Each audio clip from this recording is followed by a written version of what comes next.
If you're not convinced that mid-level is the key to your fundraising success, this episode may change your mind about that. Today, Richard and I are handing it over to Lisa and Kara, our resident mid-level experts, to share the top 5 reasons why we're so excited about mid-level programs. We hope you'll be inspired to get a mid-level program going and see the impact it makes for your organization.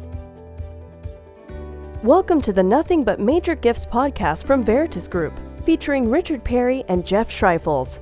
Twice a month, we bring you the latest and best thinking about major gift fundraising, so you can develop authentic relationships with your major donors. Here are your hosts, Richard and Jeff. Welcome to the podcast today.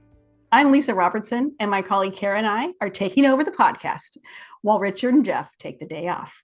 We're so excited to be with you all today. So Kara, let's start by doing some quick introductions so people know who we are. Thanks, Lisa. That sounds great. My name is Kara Ansotegui, and I'm one of the client experience leaders here at Veritas. I've been with Veritas a little over a year now, I guess. Feels like a lot longer because I actually hired Veritas to help me build my mid-level program at a large national nonprofit many years ago. And for those of you who didn't listen to the last podcast, shame on you. I'm kidding. Fun fact, Lisa was actually my client experience leader all those years ago. So it's even more special to be here with you today, Lisa. Thanks. And I am Lisa Robertson, the Director of Client Services at Veritas, and also a client experience leader like Kara. I've been here for 9 years and have nearly 30 years of nonprofit leadership experience. I have my remote office here in Fort Worth, Texas. And my fun fact, in case you didn't listen last time, is that Kara and I are both from the West Coast and now living in the correct part of the country where it's 140 degrees on a good day. So no, that's actually not true. We can't stand the weather, but we're happy to be here with you. Yeah, very happy to be here. I'm excited to have this conversation because we're really getting to share about a topic I know we both love, which is mid-level. We're huge fans of mid-level programs. So we thought we would share our 5 reasons we love mid-level so much and why we think you should too. That's right. So, before we can get a little bit nerdy about this, so before we completely go off the rails, let's talk a little bit about the importance of the solid donor pipeline, right? From acquisition through planned giving. So most nonprofits don't adequately fund every level of the pipeline. And most notably, they don't fund mid and major gifts. So in the mid-level, what we see in our analysis is that what we call clogs in that space. And so depending on how large the organization is, it could be at 500 or maybe the $5,000 level. But what's happening is donors are not moving up. They're just kind of stuck there, like the name clog suggests. They don't move up to major gifts. So what we love about mid-level is that it forces folks to kind of evaluate the entire pipeline, and it helps them understand where investments need to be made to create a more healthy pipeline. Yeah, completely, Lisa. And I'm going to jump into the fun stuff now, if that's okay. Yes. Okay, let me start us off.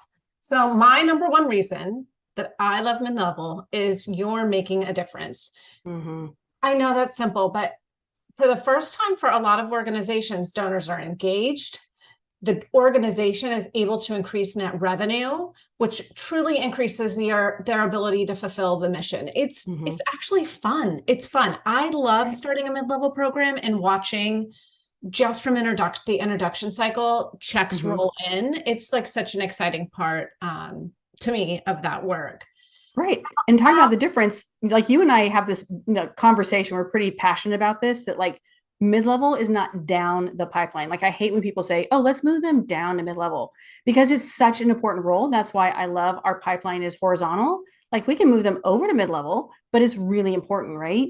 And then the other thing that you and I have talked about a lot is part of what we love about it, what makes it fun is you're touching so much more donor data than any other place in the organization, except for maybe direct response. Like, I don't know if I told you the story before, but we had a client, it was a smaller organization, but they started mid-level. And what happened was because of the practices they put in place with the way they talked about donors, the way they interacted with donors, the way they dealt with donors and their data, they actually saw their entire pipeline change and their retention levels increase by 124% for everybody, not just the folks in mid-level. So, at those, what you just shared, right here, like you reach out once and you automatically start to see some really good response. Yeah, I love that story. I would say I saw something really similar when we built our mid-level program. We thanked the people right before mid-level so we could build our pipeline too, right? And we saw this massive increase in a very small cohort of donors. Over 101 of them actually upgraded to the mid-level level that had never been there before, just by calling them and thanking them, just by sending handwritten thank you notes.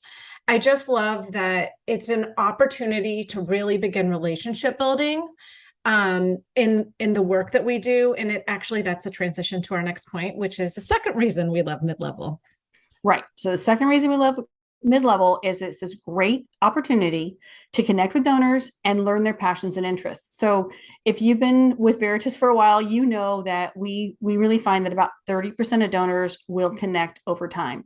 So a third don't, and a third might say no thanks. But those that do connect, what happens is we learn so much about their communication preferences, and we gather details, and more importantly, we learn about their interests and their passions.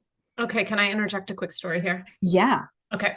So when I was doing this work as well, I had this donor in our organization, and she shared so much about her passions and interests. And it really had been because of loss that she had in her family that related to our mission. And I'm not kidding you when I tell you I cried when I read the story she wrote back to me. And we found ways to engage her and sharing that story and the difference our work was making. And she ended up sending us a note, and she said, "I'm not sure if you were trying to make me feel like part of your family, but that's what I feel like today because of the work you're doing." And I just felt like that was such a special opportunity and moment for us at the organization to really be fulfilling something inside of her that was important to her. Yeah, I love that. Okay, so I'm going to jump to number 3, which is more donors are retained. And so that really ties in with our KPIs, with the first one being keep. And so I want to just kind of talk about that a little bit. We see value attrition ranging 30 to 60% when we do analysis, right? Yeah. I've seen worse. Yeah. But that's our average. In mid-level, one of the things we love is that we get to keep more donors. So annual attrition is normal, right? Yep. But retention increases significantly, and we reduce the number of donors we lose each year. So I'm going to give a quick example. Although we see average revenue increases in the 7 to 20% for mid-level, and some people can feel like that may sound small, it really isn't. We worked with one organization who only grew by 1%. Sounds low, right? Well, they started with 65% value attrition. So by stopping the bleed and keeping donors, that 1%, do you have any idea what that could have actually increased revenue by? No, you're going to tell me it's fantastic, I'm sure. $1 million. Oh, wow. Yeah. See, we keep those donors. It's important, right? That's what, man.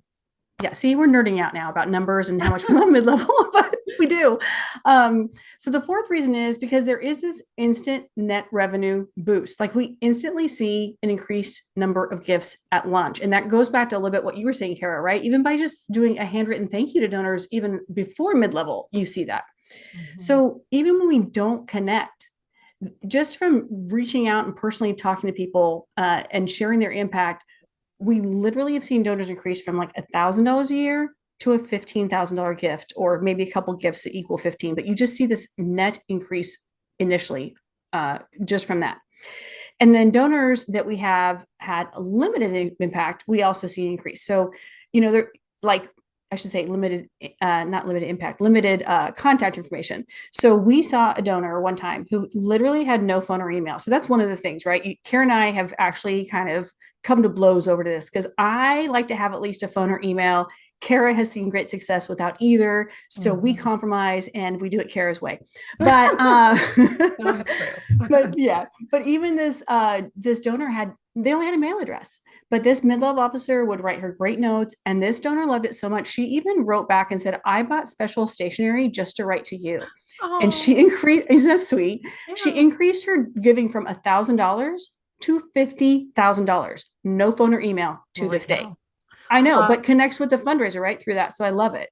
yeah, I will say to your point, I had a donor and we didn't have anything on. So I sent him a PS asking him to call me. And we Mhm. all know that people are really hesitant to do that.